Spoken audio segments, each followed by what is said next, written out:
Good morning. This is a vibrant and busy time at First Unitarian Universalist Church of Austin. So before we formally begin our worship service, we invite you to lend your attention to a few brief announcements that will let you know about some ways to get involved in the life of the church. Our Whole Life is a powerful lifespan sexual education program for every age group. We are wanting to provide OWL to as many people of as many different ages as possible, but we can't do that without you. If you are a trained facilitator or want to become a trained facilitator or want to know all the details of becoming a trained facilitator, you can speak to either Reverend Carey or Soul for more information.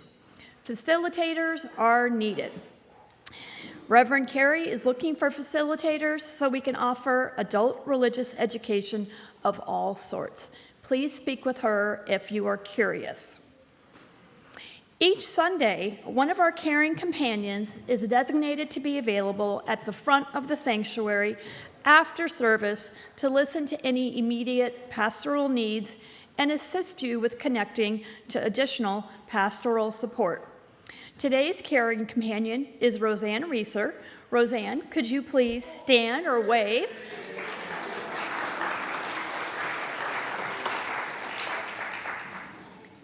Now, let all who have gathered in beloved community, whether in virtual space or in person, join our spirits in worship together.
Good morning.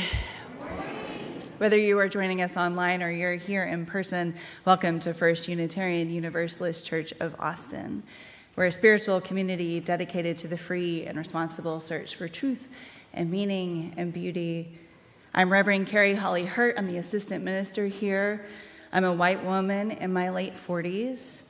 I have brown hair with bangs, but it's pulled up today because I love a theme, and I am wearing matchstick earrings. I am also wearing a red stole no robe because it is way too hot in Texas. I use she, her pronouns, and it truly is a joy to be with y'all today on this very unusual Sunday. If you're very astute, you might have noticed that the order of service just kind of ends at the sermon. That's because we're going to have a fire drill. I don't know when it's going to be. It's going to be fun. It's going to be a surprise for all of us. Shannon's going to pull the fire thingy, y'all know what I'm talking about, at some point. And y'all will use all the good information that you have learned through the service to get us out safely together. It is going to be loud, so if that bothers you, that's okay. If you want some good Sunday service, but you don't want to experience a fire drill, just stay up until the sermon and you're good. No harm, no foul. I will not be offended in any way. But thank you for being here for as long as you want to stay. I especially want to welcome you if you are new to the congregation. And if you're joining us remotely and you can, let us know where you're coming from. And if you're here in person, meet us in Housen Hall after the all clear, because we really want to get to know you. And one way we get to know you is our online visitor form, which you can find online at austinuu.org. You simply click on worship, which will show you a link to the form. And if you fill that out, that would be great. Because here we welcome everyone, every beginning and every path, every beautiful expression of human flowering, all pronouns, all the ways and the ones we love, all abilities and disabilities. Each and every one of you are welcome here. Now, we come from a long tradition of seeing the divine spark in each and every one of us. So it is in that tradition I invite you, with consent, to please greet those among you.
Peggy Morton.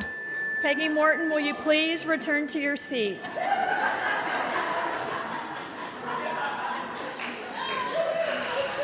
Some people. Good morning. I am Celeste Padilla. I am a Mexican-American. Oh gosh, I didn't write anything down today. So let me think. I'm a Mexican-American, a woman around 59 years of age. I know. My pronouns are she, her.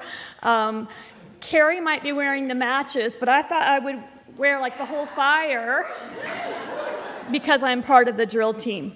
I am also the daughter of an 89-year-old who's been in the hospital all week.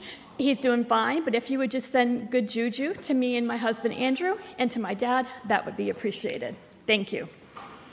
And now, please join me in speaking the words that we say to light our chalice. Okay, yeah. Just as we strive for justice for everyone. This is the light we shine upon systems of oppression until they are no more. We share with one another as our struggle becomes our salvation. Our call to worship today is by Bishop Desmond Tutu. A person is a person through other persons. None of us comes into the world fully formed. We would not know how to think or walk or speak or behave as human beings unless we learned it from other human beings. We need other human beings in order to be human. I am because other people are.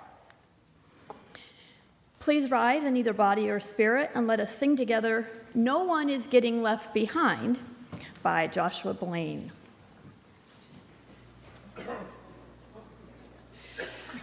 Good morning, everyone. I'm gesturing to my dear longtime friend Brent Baldwin because he's going to give me the note. I'm Reverend Erin Walter. I'm a white woman in my 40s, and I'm here with my rock band Parker Woodland, and some of you know me because I serve the Texas UU Justice Ministry. I'm wearing my fire sneakers today, and we are going to do a hymn that is the theme of our service. It was written by the young Jewish activist musician Joshua Blaine, who has been part of the work that I've been doing. We sang this song on the pilgrimage from Crystal City to Dilley recently that some of you supported. Thank you. That this church supported. Thank you. So we're going to sing it. It's a cappella, and just join in when you've got it. It's pretty beautifully simple because that's what we need in the streets. Ready? No one is getting left behind this time. That's the line. No one is getting left behind. No one is getting left behind this time. We get there together, never get there at all. Just like that. We get there together, never get there at all. Then we take it up. We get there together, never get there at all. Perfect, from the top. No one is getting left behind this time. No one is getting left behind. No one is getting left behind this time. We get there.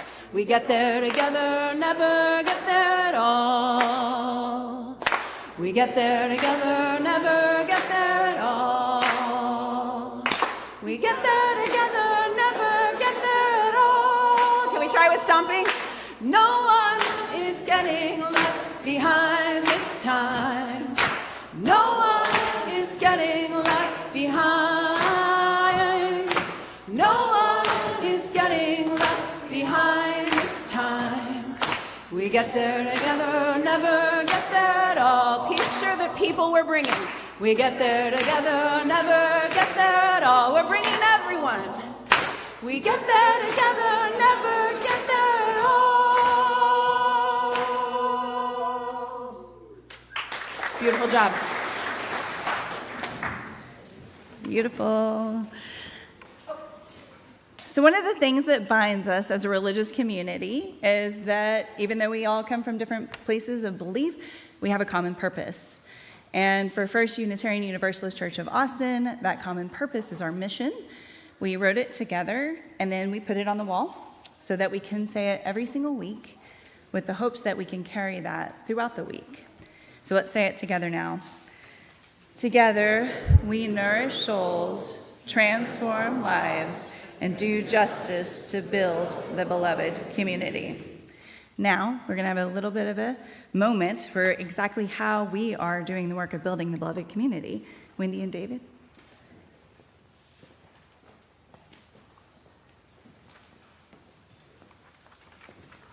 Good morning. I am David Overton, and Wendy Ariesman and I are the co-chairs of our first UU Democracy Pillar. We've restarted the Democracy Pillar because, as we all know too well, in 2026, our democracy is under severe threat. In fact, fire drill is a great analogy for what we're experiencing. So we planned several actions leading up to the November elections, all of them nonpartisan. and you are invited and encouraged to participate in all of these. First is voter registration. You can, if you're not registered, you can register at the table in the gallery. It'll be there every week until the election. And if you are or if you think you're registered, you can check to be sure at that table. Second, we'll be writing postcards. And those are to registered voters who didn't vote in the last midterm, to encourage them to vote this time. Bob and Victoria Hendricks are coordinating this, and their goal, this is incredible, but the goal is to complete and mail 40,000 postcards. Third is poll monitoring. This is to keep an eye on the polls during the November election and to help answer questions from voters. We'll be providing poll monitoring training in advance of the election.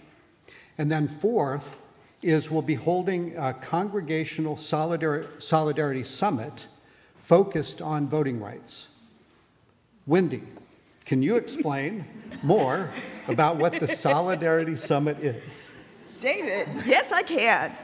So we very much hope that you will mark your calendar for Ballots and Beyond, which is our Congregational Solidarity Summit. It will be Saturday, August 29th from 10 a.m. to 3 p.m. here at First UU. Now, the goal of these summits, from the perspective of UU The Vote, is to connect like-minded people around what we can do to protect democracy, which starts with voting rights, but doesn't stop there. So we'll be inviting the other Central Texas UU churches, and we encourage everyone to come and learn about the various things you can do to help protect democracy. There's an announcement in the new email newsletter that's going out today with a registration link, and that will continue to come out in the newsletter.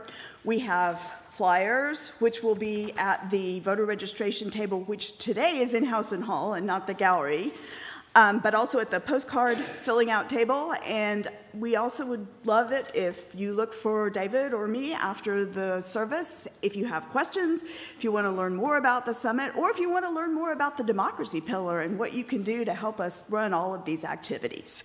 We hope to see you on the 29th and perhaps sooner.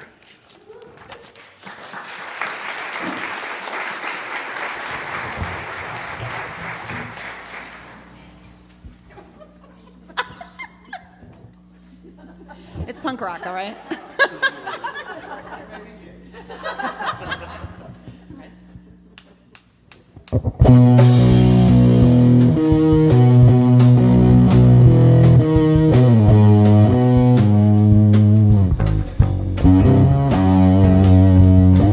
It's a hard time to look for hope when the truth can feel like a joke or worse. They tell you it's your fault if you trust. There's one thing I know, it's this: opposites do coexist, and the last thing they'll ever kill is love. World's on fire and we still fall in love. World's on fire and we still fall in love. World's on fire and we're not giving up. No, no. Well, I could let you go, say it's not worth it. Oh, I could give up before we know. What's the use in having hope? Then even though everything's wrong and it shows, I still look at you and I know one thing could be perfect. World's on fire and we still fall in love. World's on fire and we still fall in love. World's on fire and we're not giving up. No, no.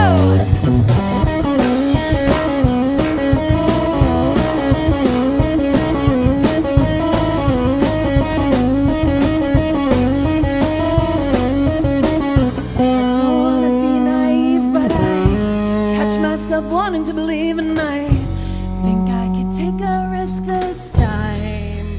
Woo! Hard time to look for hope when the truth can feel like a joke or worse. They tell you it's your fault if you try.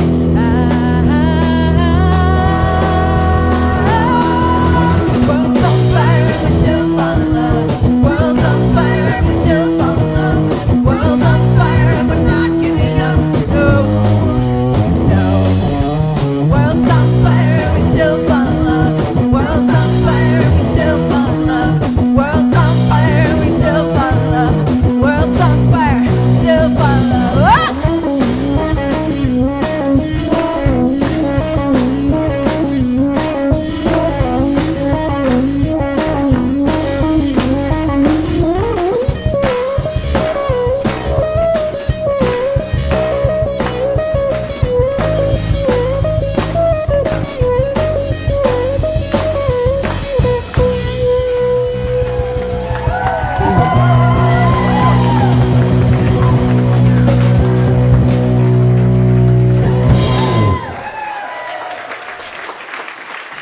Angela Rock.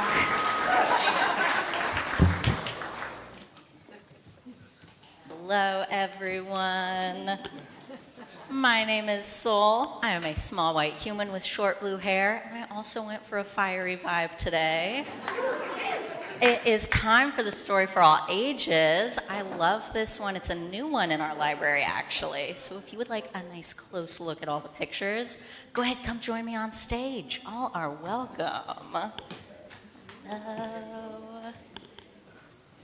Howdy. How many fire drillers do we have today? Let's see. That's a lot.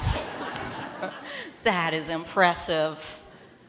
All right. So, our story today is titled Yours, Mine, Ours, a celebration of service and community. It was written by Aaron Gandhi and Bethany Hedgettis and illustrated by Andre Landazabal.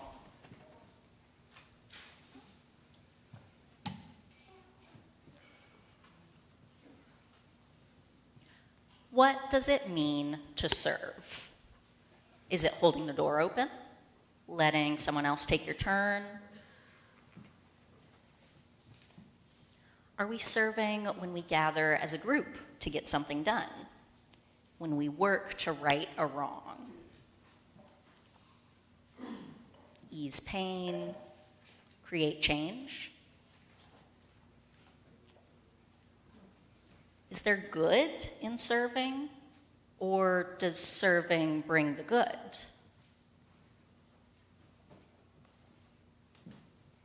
To serve, there has to be a need, but whose need? Yours? Mine? Ours? Is service in action, or is it an emotion? And what do you call it when you give and receive at the same time? Can we share who we are along with what we have? Is there service in offering a song, sharing a sandwich, making art, planting a tree, or turning a cartwheel? Is there service in receiving, in welcoming a compliment, in someone else's hands helping yours? For some, service is inner. Flowers bloom, firecrackers boom. For some, service is outer. Smiles appear, strangers come near.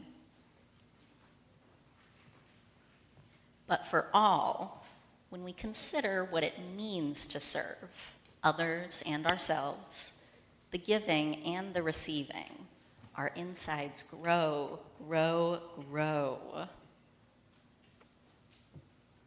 Because we know that who we are and what we have is meant to be shared.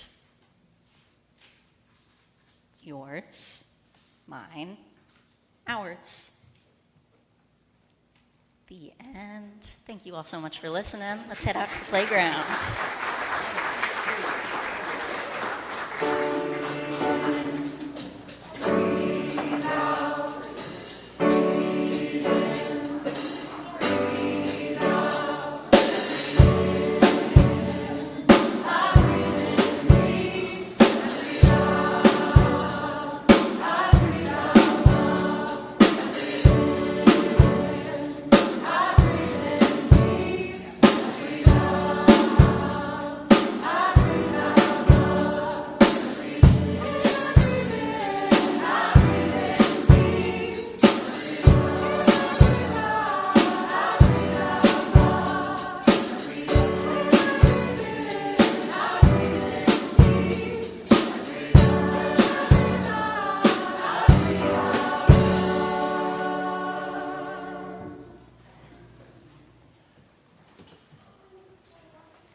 We're now going to have a moment for stewardship.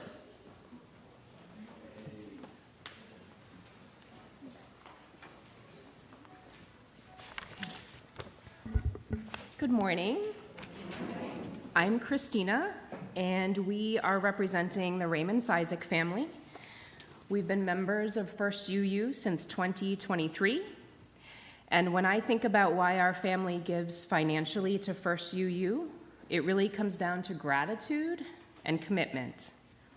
First UU is a place where I don't have to check parts of myself at the door, a place where love, curiosity, justice, and acceptance all belong together. I found a community where questions are welcomed, where each person's worth is affirmed, and where we are challenged to live our values in the world. As a parent, that means everything to me. My name is E. Cizik. Many of you recognize us. Our kids just left, so they're not here. Christina and I want our children, Quinn and Eli, who are 12 and 8, and all children to grow up knowing that spirituality doesn't have to be rooted in fear or uncertainty. It can be rooted in love and compassion, questions, and belonging. We want them to know that they are enough exactly as they are, and that they have a responsibility to help make the world a little bit kinder and more just. And First UU is part of that dream for our family. And this is why we give financially, not only when we're here on Sunday, and not only when a particular program affects us directly. We give every single week, whether or not we are sitting in these pews. We do that because the work of this church continues every week.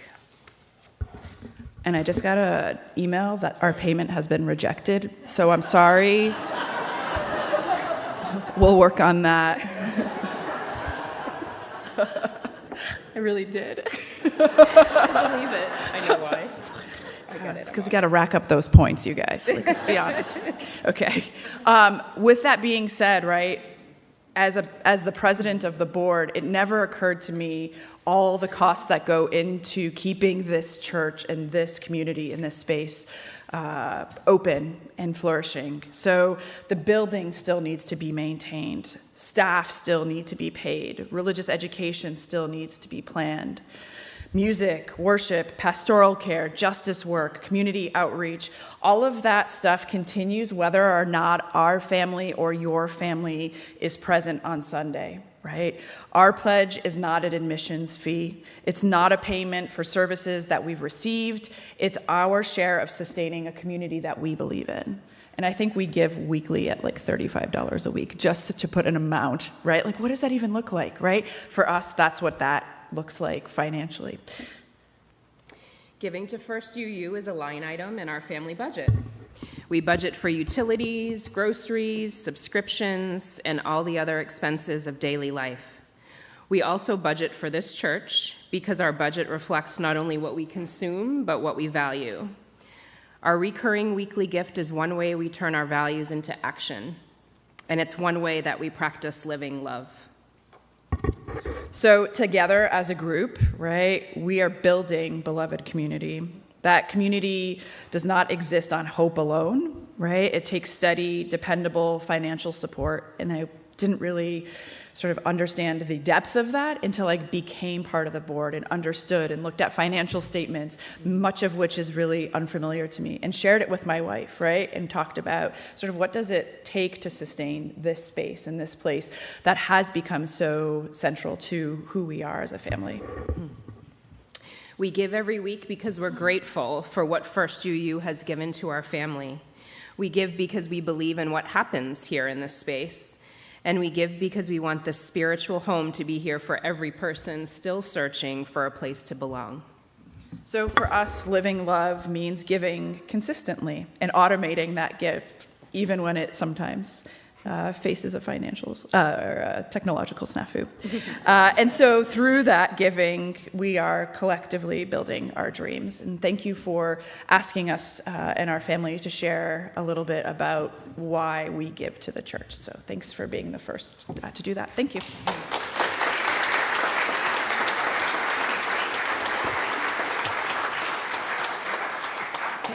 And conveniently enough, now is the time during the service when we commit to the mission and ministries of the church by making an offering. We give out of our own so that together we might build a better world. If you're visiting with us today, please allow the plate to pass you by. You are our guests. You can give in several ways. You can give online or by texting your contribution using the instructions that will be shown on the screen during the offering or right now. Or if you are here in person, you can place your offering in the baskets the ushers will now pass.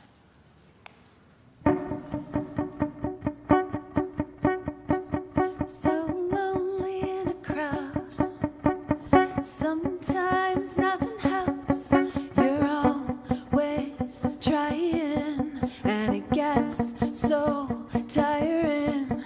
So you call your mother from upstairs, say, call me by my new name. You just keep trying, but you get so tired.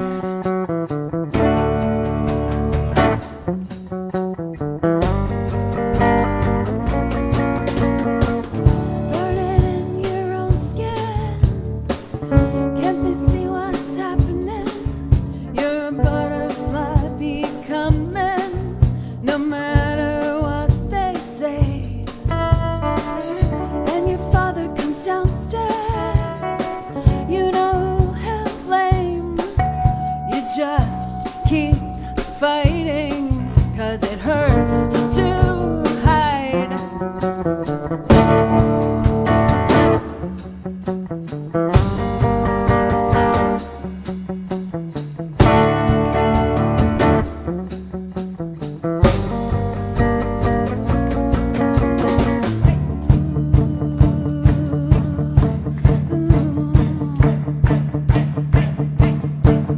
Put your makeup on, boy, you know you're not gonna die yet. It's your party now, you know who you are. Put your makeup on, boy, you know you're not gonna die yet. Get your favorite dress and your glitter on. Get your makeup on, boy, you know you're not gonna die yet. It's your party now, you know who you are. Get your makeup on, boy, you know you're not gonna die yet. Get your favorite dress and your glitter on. You know who you are. You don't owe them anything. You know who you are. And you don't owe them anything. You know who you are. And you don't owe them anything. You know who you are. And you don't owe them anything. You know who you are. You know who you are. You know who you are. You know who you are. You don't owe them anything.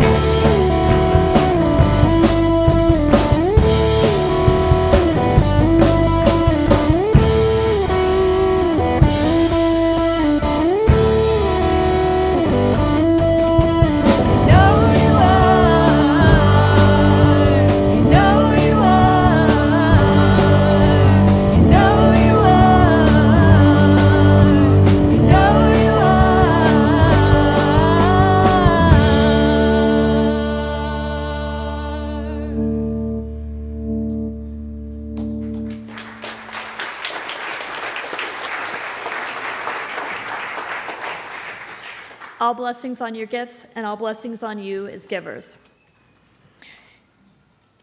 Our reading today is from Reverend Birch Q. Take this as an invitation. Take this as an invitation to imagine how wide this world can be, to face the closing doors before us and move toward the opening windows in our lives.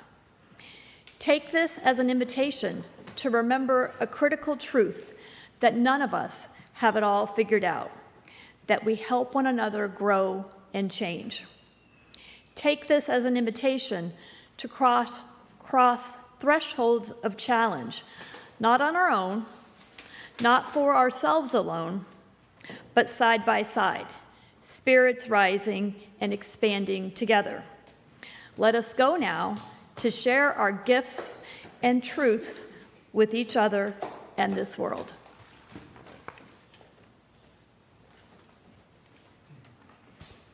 Now is the time in the service where we take some time to ground ourselves, to breathe, to be in community. Breathing in and out, we can follow our breath to that deeper place of wisdom, of compassion. Place where the divine love flows through all of us.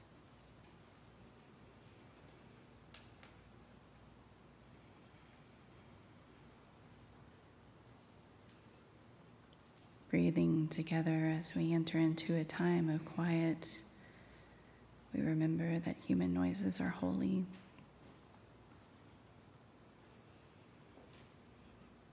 And I invite you to keep in your mind and your heart members of our community who are ill or who are in sorrow, especially those of us that are grieving the loss of Cheryl Croft.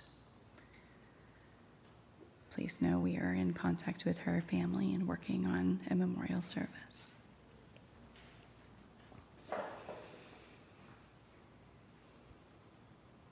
And because life is never one thing, let us also hold in our heart those who are experiencing joy today, which I hope that's all of you.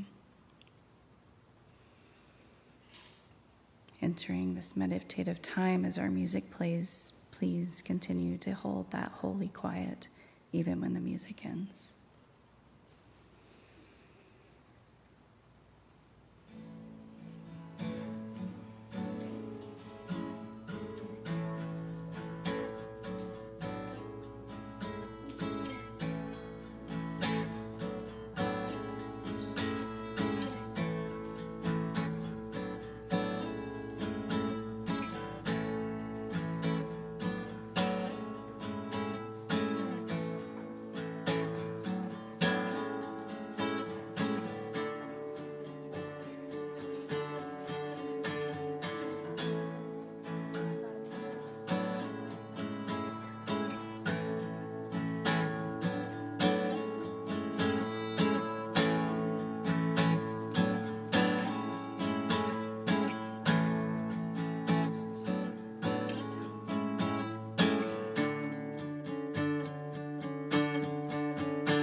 Now we light one last candle for all those who have no one to light a candle for them.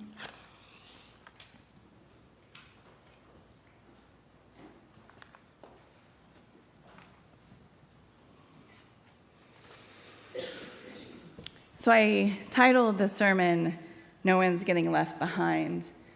And it did not occur to me until this morning talking to Luther that might be a little triggering for my ex-fundies and ex-evangelicals who are familiar with the Kirk Cameron version of No One's Getting Left Behind, which is about the rapture. Sorry about that. This is not what this sermon is about.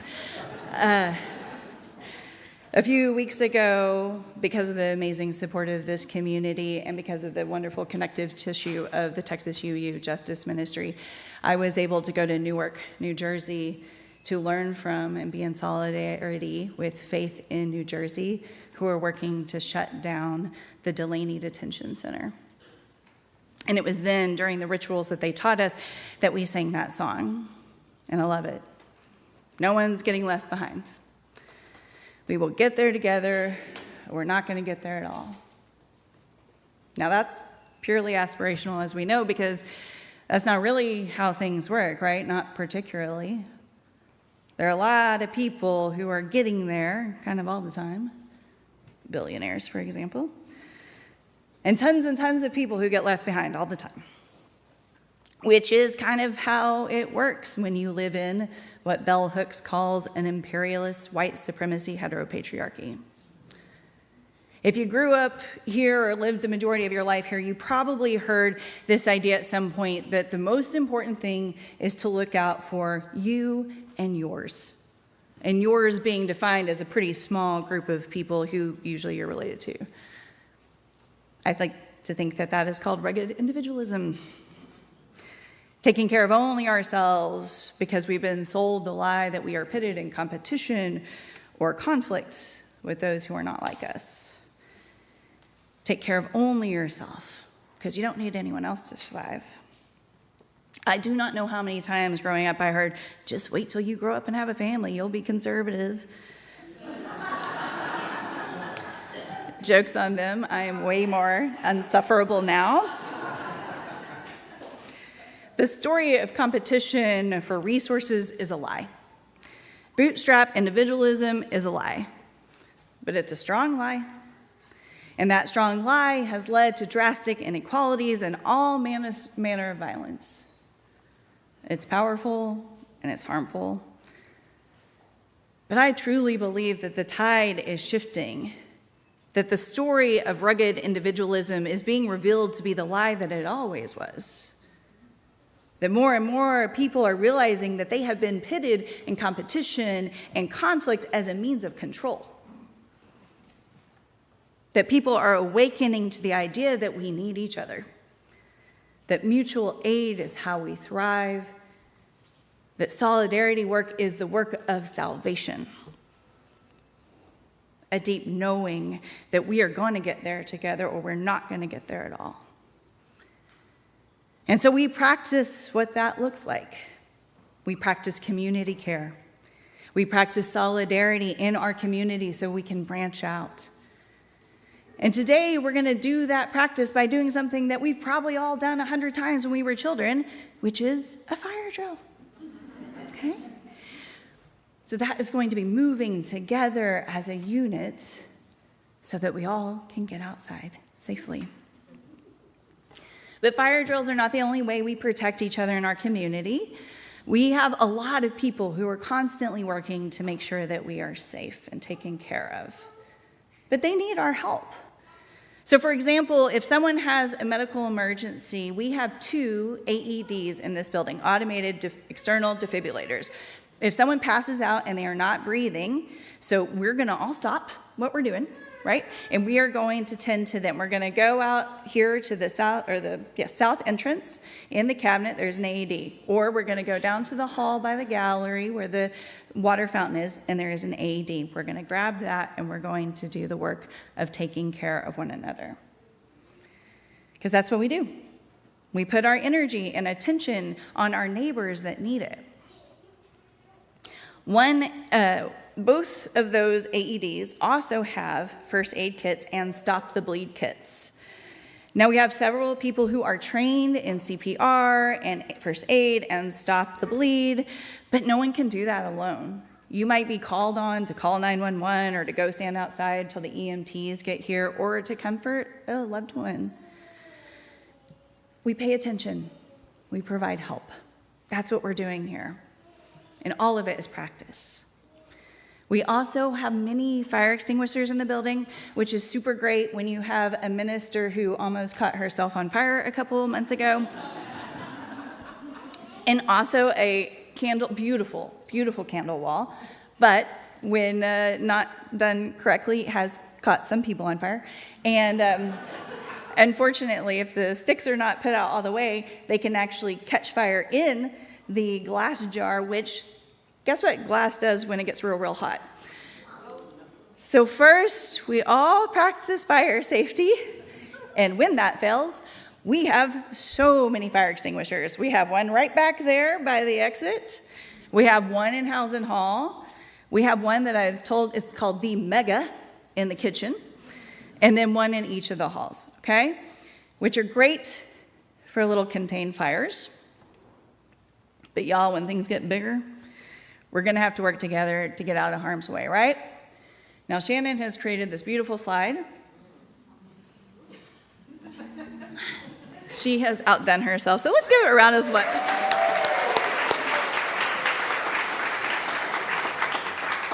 So you might have noticed that there are colors in front of you, okay? She's created this beautiful color-coded system for all of us. So if you're in this sanctuary, all the evacuation routes are color-coded. The pews, so what you can see in front of you, that's your color. The doors are marked with your color. Learn your color, know your color, follow your color.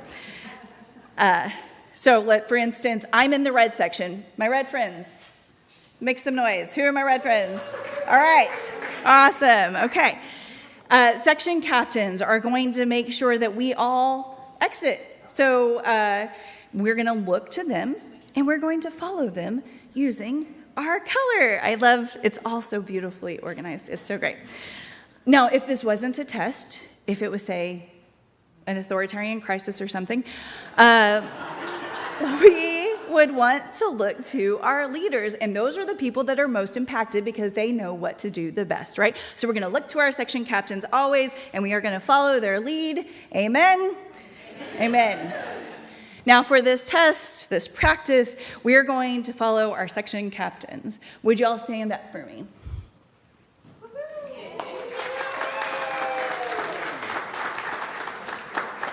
We've got a yellow, we got a blue, we got a green, we got a red, we got an orange. Wonderful. Okay, thank you all so much for what you're doing. Now, if you need some assistance, please ask for assistance. If your neighbor needs some assistance, please give them assistance, because we are going to get there together or that's right. So no rushing over anyone to get out of the way. We are gonna go at everyone's pace. We are not billionaires, after all. Now, caveat, if you are a billionaire, please come talk to me because I have some ideas about the religious education program and ending poverty. Let's talk. If you're in House and Hall, you can leave out through the gallery doors or you can leave out of the north exit. If you're leaving out of the north exit, you can meet up with a group that are going to be in the credit union. And if you are leading out of the gallery doors, you can meet all of the people who are going to be past the rainbow. This will all make sense once you follow your section leaders. Now, the people who are in charge of the children, they have their own orders. They're going to get the children out safely. And what will happen is once we're given the all clear, they will bring the kids to the courtyard. We will go to the courtyard. There will be popsicles. But most importantly, if you are a person with a child, check your child out using the checkout protocol. This Sunday and every Sunday, y'all, don't cause me to have a panic attack, please. I want to know where the children are, and I want to know they're with you. And then that's it. like I said, we'll have popsicles. You can go shop at the merch booth for Parker Woodland, which has some really cool t-shirts, and grab coffee like we always do in House and Hall. And if the loudspeaker is working, I'm going to do a benediction over the loudspeaker because Shannon said I could. So I'm very excited about that. Now, are there any questions that I hopefully can field?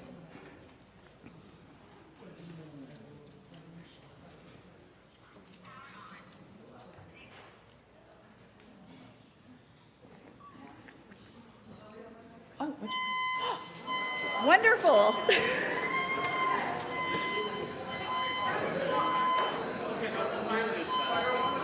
Celeste, we're going this way. Yeah. We'll just wait for it to come out. We're going to go out back. Yeah, all of these are red.